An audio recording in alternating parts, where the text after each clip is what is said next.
Nous avons organisé cette visioconférence ce matin avec toi, Samaya, qui est une femme médecine amaotique des Andes. Voilà. Et ce que tu réalises dans la vie, c'est sensibiliser les êtres, les hommes comme les femmes, à leur dimension sacrée. Et ton travail est un travail de service pour les êtres et pour la terre. Je pense et je sens et je suis vraiment convaincue que toutes les personnes dans la planète, on a une mission. Et l'âme, avant d'incarner, on choisit une mission. Et je pense que c'est le moment que chaque personne trouve cette mission. Parce que la mission, il va nous ouvrir beaucoup de portes dans la vie, de la guérison physique, de l'abondance, relationnelle, c'est-à-dire on arrive à trouver des choses que si on ne trouve pas notre mission, on n'arrive pas à être vraiment en plénitude et vraiment heureux. Et quand tu fais ma présentation, j'étais vraiment malade, vraiment, j'ai touché tellement fond, mais quand je le fais après ces points-là, j'ai trouvé ma médecine, ma mission. Et c'est ça que je partage aujourd'hui. C'est-à-dire, cette info médecine, ce n'est pas un job, ce n'est pas un boulot, ce n'est pas un travail comme ça. C'est la mission de mon âme. J'ai trouvé la médecine qui m'a guéri à travers de la terre-mère. Et maintenant, c'est ça, c'est devenu comme une mission pour moi. Et c'est ça que je partage avec toutes les personnes de la planète. Chacun d'entre nous également a une mission et nous avons la chance aujourd'hui d'être en visioconférence avec toi de manière à ce que tu puisses éveiller ou réveiller peut-être en nous la direction à suivre de façon à ce que nous développions également cette mission. Et un jour, tu es venu en Polynésie et maintenant un lien est créé entre toi et la Polynésie, entre toi et les Polynésiens. Et donc, la visioconférence d'aujourd'hui s'intitule « La femme solaire et l'homme lunaire ». Alors, a priori, on pourrait peut-être s'interroger parce qu'on a tendance à dire que la femme est lunaire et l'homme solaire. Hein, voilà. Donc, est-ce que tu peux t'expliquer sur cet intitulé? Merci. Je pense qu'aujourd'hui, dans ce moment, la planète elle est en train d'évoluer, la planète, l'esprit de la planète.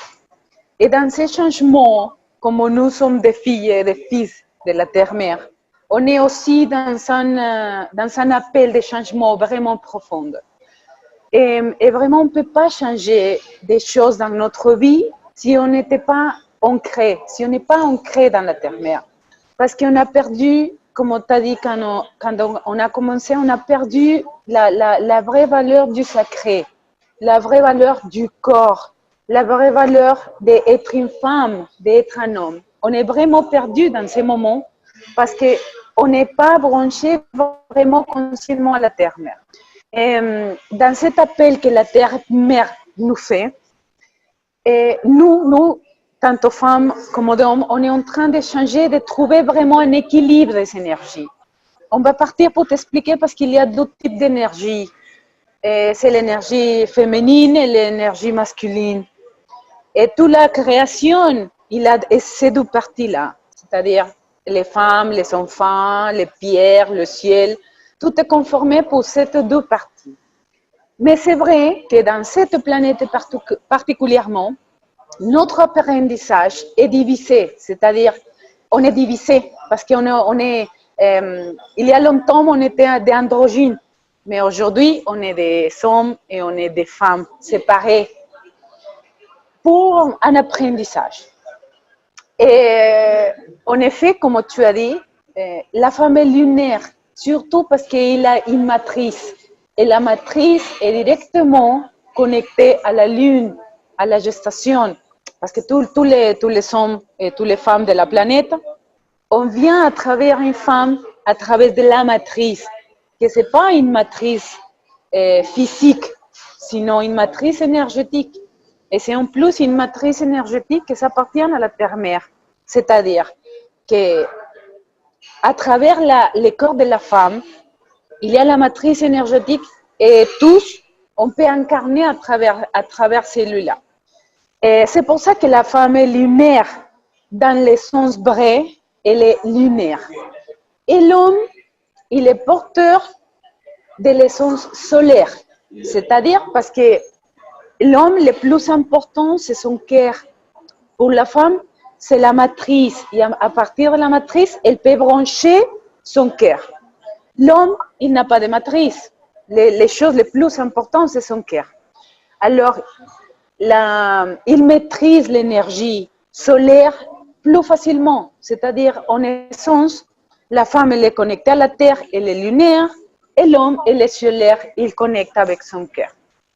Mais maintenant, depuis quelques temps, parce que c'est à travers mon expérience que j'ai trouvé, c'est ça que je vais expliquer à continuation, c'est que la femme, quand je parle de femme solaire et de l'homme lunaire, je pense que c'est un nouvel homme, un nouvel homme et une nouvelle femme qu'on est en train de construire, qu'on n'a jamais trouvé dans cette planète. C'est-à-dire, pour moi, c'est la première fois qu'on est en train de créer cette nouvelle humanité depuis longtemps. On ne connaît pas cet homme et cette femme. Et pour moi, la femme solaire, c'est une femme qui a soigné une grande partie de son énergie féminine, qui a soigné une grande partie de son utérus, de sa matrice, qu'il est bien avec les liens de sa lignée féminine, qu'elle est ancrée à la terre. Pour moi, ça c'est être une femme féminine. Après, quand on fait cette reconnaissance, on connecte avec le masculin et avec le père et avec le soleil d'une façon totalement différente. Parce qu'aujourd'hui, les femmes, il est devenu comme un homme. Il est très masculin. On abuse de pouvoir, on ne reconnaît pas notre corps, on fait des avortissements, et on ne respecte pas l'essence féminine. Et pour moi, la femme solaire, c'est le premier pas, c'est soit guérir son féminin, bien le caler, trouver la puissance, et à partir de ces puissances féminines, elle peut maîtriser mieux l'énergie solaire et aussi équilibrer son côté masculin. Quand la femme trouve ces deux pôles en parfait équilibre, pour moi, ça devient une femme solaire. Si on est blessé comme une femme normale, qu'on a des blessures avec la mère, notre mère, c'est la maîtresse, c'est la meilleure pour apprendre. Et si on n'est pas en paix avec elle, on n'a pas de féminin à soigner. On ne sait rien du féminin. Mais on doit commencer par ça. C'est-à-dire, c'est très basique le féminin, mais on est tellement blessés les femmes aujourd'hui. Mais quand les femmes commencent ce chemin avec la terre-mère, parce que la terre-mère, elle est porteuse de l'énergie féminine, elle nous montre l'énergie féminine, elle nous conduit à soigner, à bien guérir le féminin, parce qu'elle est l'exemple, c'est-à-dire elle est l'essence féminine, la nature, c'est. Quand on récupère cette énergie, après, ça paraît le masculin, et le masculin, c'est, pour moi, c'est bien une chose qu'on ne connaît pas encore. On ne connaît pas le masculin chez la femme en harmonie. On ne la connaît pas, parce qu'on est encore trop blessé dans l'essence féminine. Et quand la femme arrive à trouver la paix, l'harmonie, le balance entre les deux, elle devient une femme solaire. C'est-à-dire son utérus, son énergie, ses gestes, son corps, ça devient porteuse de l'énergie du Père. Et une femme solaire pour moi. Oui. Et maintenant, l'homme. Voilà. L'homme, qu'est-ce qui se passe? Pour l'histoire, pour plein de situations. C'est-à-dire, je ne vais pas entrer dans les cas, mais le monde, il est comme ça parce qu'on est en train d'apprendre dans un apprentissage très fort. Mais l'homme, depuis longtemps, sauf, je veux dire, les hommes et les femmes dans la modernité, hein, seulement les peuples premiers, ils sont en harmonie avec ces deux énergies. Mais nous, je parle pour le reste, ok? Alors, qu'est-ce qui se passe avec l'homme? L'homme est le porteur de l'énergie masculine. Mais avec le temps et avec notre apprentissage, il a caché son féminin. C'est-à-dire, aujourd'hui, l'homme, il ne peut pas s'exprimer. L'homme, il ne peut pas dire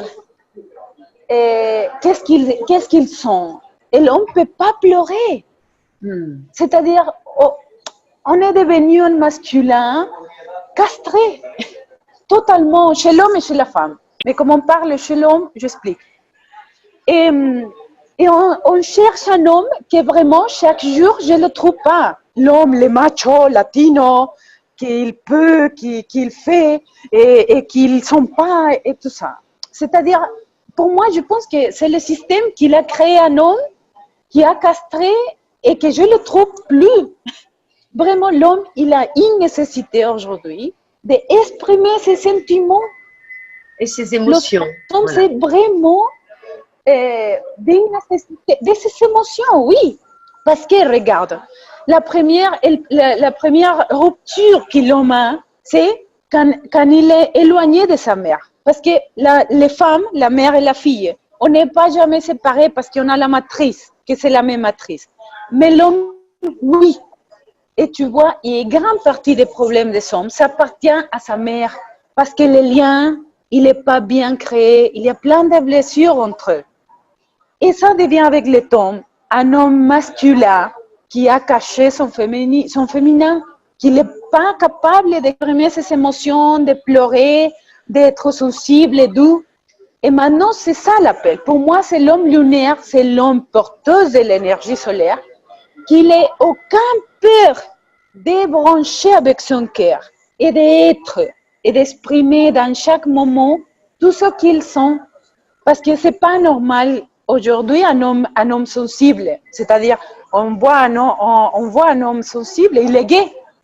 Il a un problème. Qu'est-ce qui se passe avec cet homme? Mais c'est faux ça. C'est fou. Il faut. Maintenant, l'homme, il est en train de récupérer son féminin et de pouvoir l'exprimer avec nature. C'est-à-dire, c'est une chose naturelle. Mais on n'est pas capable encore. Pour moi, ça c'est l'homme lunaire. Quand l'homme, il est capable d'ouvrir son cœur. Et quand il l'ouvre, il est capable de se reconnaître. Il peut guérir son cœur, guérir les femmes autour de lui, guérir sa mère aussi, parce qu'il y a un gros problème avec les mères. Et après, il va exprimer sa solarité, mais en total équilibre avec son énergie lunaire, avec les côtés féminins. C'est ça pour moi, les deux nouveaux archétypes qu'on est en train de construire dans ce moment. Pour moi, c'est ça, la femme solaire, l'homme lunaire. Oui. Et est-ce que cette approche que tu as prend ses sources dans la sagesse amaotique? Regarde, pas vraiment comme une femme solaire et un homme lunaire. Je pense que j'ai arrivé à ces conclusions parce que je parlais avec beaucoup de gens et comme je partage avec beaucoup de gens, je peux voir et je peux sentir les changements qui de se faire. Dans la sagesse amaotique, les choses sont simples. Le pilier qui s'est branché totalement ancré et en harmonie à la terre-mère. Alors, la proposition, c'est qu'à travers le chemin amaotique, amaotique, ça veut dire sage, en la langue aymara des Andes. Et ça propose l'amautisme, ou la sagesse amaotique, ça propose que quand tu te branches, quand tu es consciemment ancré à la terre-mère, quand tu deviens sacré, tu reconnais ton corps, tu es en harmonie avec les tombes sacrées de la terre, lunaire, solaire. Quand tu reconnais ta matrice comme femme, quand tu es en harmonie avec la nature, vraiment, et de façon consciente, alors tu peux trouver ton chemin, ta mission, et ça va t'aider. C'est-à-dire, pour moi, la sagesse amautique ou l'ancrage, ça t'aide. Parce que t'aide pour construire les nouveaux femmes et les nouveaux hommes, la femme solaire et l'homme lunaire. Mais, comme je te dis, pour moi, c'est des archétypes, des nouveaux archétypes. Mais c'est pas que dans la sagesse amautique, il y a un homme solaire et une femme solaire. C'est-à-dire, il y a pas ça. C'est-à-dire, c'est une théorie à moi, c'est une proposition, c'est longtemps de me regarder, c'est longtemps de voir les gens se transformer, me transformer moi-même. Et c'est que je parle de 12 archétypes pour expliquer un peu comment on est actuellement, tu sais. Je ne sais pas si j'ai répondu à ta question. Si, mais donc, nécessairement, cette reconnaissance en soi de la femme solaire ou de l'homme, de la femme solaire, oui, et puis pour les hommes, de l'homme lunaire, va passer par un ancrage à la terre, par des retrouvailles avec la terre-mère. Hein? De tous les êtres humains, la première mission dans sa vie, c'est être ancré. Pour moi, c'est la réponse. Ce lien avec la terre est très fort, n'est-ce pas? Et la terre est une et universelle. Bon, donc, et nous appartenons tous à la terre également. Est-ce que lorsque nous souffrons, la terre souffre nécessairement? Nous guérir, nous, signifie guérir la terre aussi. Mais je pense que la terre souffre pas elle souffre pour nous. C'est-à-dire, elle souffre pour voir notre souffrance. Mais la terre, elle est un esprit comme toi ou comme moi. Elle est un esprit, elle est vivante. C'est-à-dire, dans le cosmos, il y a des esprits dans la planète. Elle est vivante comme toi. Elle a un corps, une tête, un cœur. Elle est vivante. Et dans ces corps, nous vivons. Mais elle est tellement intelligente, elle est tellement amoureuse, elle est patiente. C'est-à-dire, c'est un esprit élevé. Mais dans son état, elle est en train d'élever plus. Alors, qu'est-ce qui se passe? Nous sommes des enfants d'elle. Mais nous avons perdu la connexion en harmonie avec elle. Et maintenant, nous avons de la souffrance parce qu'on n'est pas branché avec elle.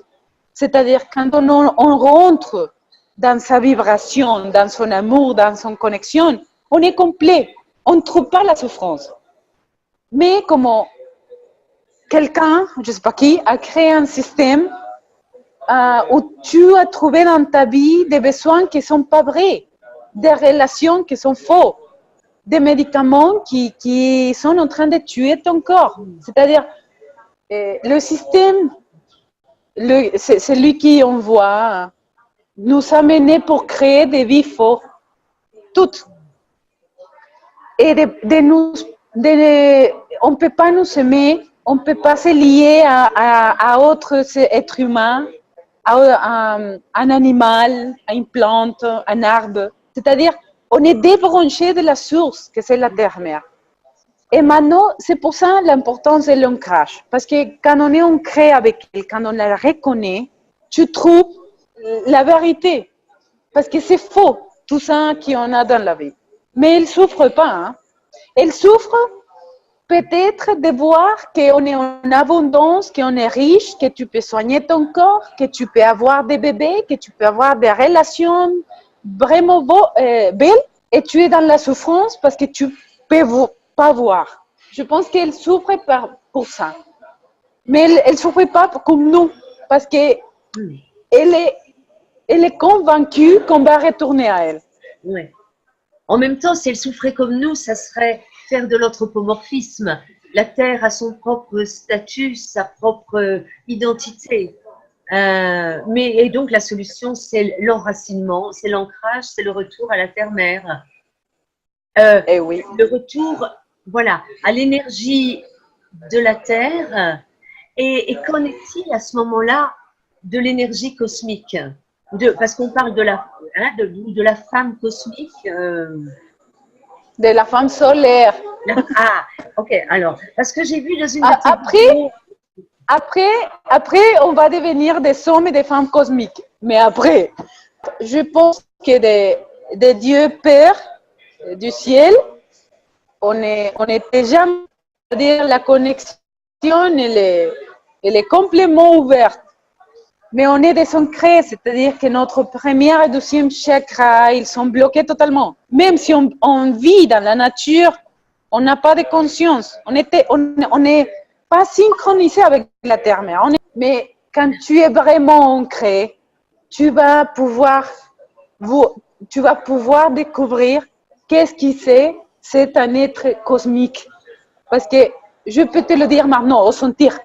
Parce qu'avant, j'ai travaillé plein de trucs, des maîtres de la métaphysique, des anges, des extraterrestres. J'ai tout touché. Hein? J'ai plein de trucs touchés dans ma vie. Mais aujourd'hui, je ne change pas embrasser un arbre, être pieds nus, rendre hommage à la lune, faire la prise solaire, c'est-à-dire ma vie elle est complète et maintenant je la sens aujourd'hui, ici, j'aime mon corps, je suis totalement guérie de mes maladies.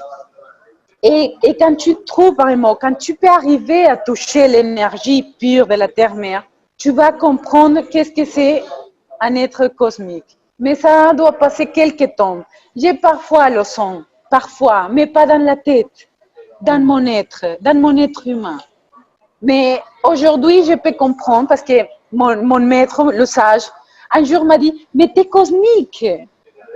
Oui, mais pour trouver l'essence, il faut que tu sois ancré parce que c'est la terre qui va te montrer. Et aujourd'hui, oui, c'est vrai. Mais les jours que tu arrives vraiment à être incarné, à être bien près de la terre-mère, tu vas toucher le cosmos, mais ici, pas loin, ici, dans ton corps, dans ta vie, dans l'arbre, dans la mer. Parce que le cosmos, c'est ici, c'est pas là. C'est Oui, ici. oui, oui, c'est sûr. Souvent, on se méprend et on va toujours chercher dans les hauteurs, dans les cieux, quelque chose de merveilleux qui finalement est à un premier degré sous nos pieds. Et hein, c'est vraiment, c'est pas pour rien qu'on a deux pieds posés sur la terre. Et ensuite, faire monter en soi cette énergie. Et on dit bien finalement, dans certaines religions ou courants spirituels, qu'il faut d'abord retourner à la terre pour pouvoir monter vers le Père. Ça, c'est très connoté, voilà, judéo-chrétien. Mais voilà, on le dit aussi. Et il y a de toute façon, au XXIe siècle, de plus en plus d'êtres humains qui cherchent un retour aux sources, un retour à la terre, avec la sylvothérapie, par exemple. Aller dans la forêt, étreindre des arbres, partager son amour avec les végétaux, etc., etc. C'est quelque chose qui devient inéluctable. Hein, voilà. Mais Et tu sais, la partie, c'est que plein de gens, ils ne savent pas comment se brancher. Parce que, regarde, je peux être dans la nature, mais je ne suis pas ancrée. Et ça s'est passé avec toi. Tu vis dans un endroit que j'adore et tu n'étais pas ancré. Réponds-moi pourquoi. Parce que tu n'avais pas la conscience, tu ne savais pas comment connecter. Et c'est ça vraiment l'ancrage. C'est avoir la conscience de récupérer les liens, la réalliance avec la terre-mère de façon consciente, c'est-à-dire elle est vivante. Il y a une façon de se communiquer avec elle. Il y a plein de choses qu'il faut savoir. Et c'est ça où il apparaît la sagesse ancestrale. Parce que, oui, je peux voir un arbre, je peux l'embrasser, je peux être pieds nus, mais je rencontre plein de gens qui ne sont pas ancrés. Mais je vis dans un endroit de pouvoir de la nature. Mais tu n'es pas ancré. C'est-à-dire, il y a une grande différence. Non seulement il faut avoir la nature, aimer, travailler avec les huiles essentielles ou des thérapies. Le chemin de l'ancrage, pour moi, c'est une chose plus sérieuse, plus profonde, et qu'on a besoin de la sagesse pour savoir comment arriver à le faire. Et on ne sait pas. Oui. On sait pas. Parce que finalement, comme tu le dis, aimer la terre, être dans la nature, c'est une chose, mais souvent, ça reste quelque chose de mental. Ah, Oui. Cet arbre est fort, il va me donner son énergie, je vais partager. Ou quelque chose de très émotionnel. Je ressens la puissance de ceci, de cela, la chaleur du soleil. Donc ça reste. Non, mais c'est comme tu disais, on reste dans le mental ou dans l'émotionnel. Mais on a perdu la façon de s'ancrer. Quand tu es venu et que tu as fait le rituel avec moi pour que je m'ancre, et après tu m'as dit, et si tu ne fais pas régulièrement, tu vas encore te désancrer. Tu vois, et donc, moi, ce que j'aimerais beaucoup, mais ça va se passer, tu vas venir à Tahiti et tu vas nous aider à faire ça, hein? N'est-ce pas? C'est pour ça que tu viens, entre autres. Et parce que c'est tellement important et c'est vraiment une mission, comme tu l'as dit. Mais moi-même, par rapport à cet ancrage, aujourd'hui, j'ai tendance à nouveau comment dire, à surfer, puisqu'on est en Polynésie, hein, mais à surfer de l'ancrage au désancrage. Il y a des moments où je ne sais plus si je suis ancrée ou pas, mais parce que c'est ma tête qui fonctionne. Et je crois qu'à ce moment-là, il faut faire le silence et puis être tout simplement, alors pieds nus de préférence, dans des lieux qu'on ressent fort en énergie, et puis peut-être s'abandonner, c'est ça aussi. S'abandonner, lâcher prise et laisser la terre nous offrir sa présence et son amour.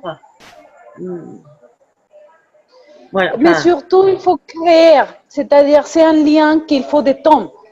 C'est-à-dire pour moi, la terre-mère, c'est comme une vieille amie. C'est-à-dire le lien, il n'est jamais coupé. Mais il faut passer du temps. Et chaque fois, c'est-à-dire l'ancrage pour moi, il y a des niveaux d'ancrage. Ça arrive à un moment que tu es vraiment ancré. Comme ça, tu ne peux pas te débrancher jamais. Mais c'est un chemin. C'est-à-dire, et pour la trouver, il faut faire des pèlerinages, il faut voyager.